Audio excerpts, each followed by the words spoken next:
Karibu sana kwa mara nyingine tena. Mimi ni Leonard Minja, kote natumia jina Leonard Minja kwenye mitandao ya kijamii kote. Unaweza ukanifollow pia, usiache kuniandikia comment hapo ukiwa na swali lolote unalohitaji kuniuliza.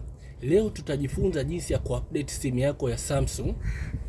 Moja kwa moja, ukitaka kuupdate simu yako ya Samsung, ukiupdate inamaanisha unapata toleo la juu zaidi ambalo limefix baadhi ya vitu. Mfano, kama mwanzo ulikuwa unaona kamera ifanye kazi vizuri, basi ukiupdate watakuwa wanaifix ile kamera na utaweza kuitumia katika ubora wa juu zaidi.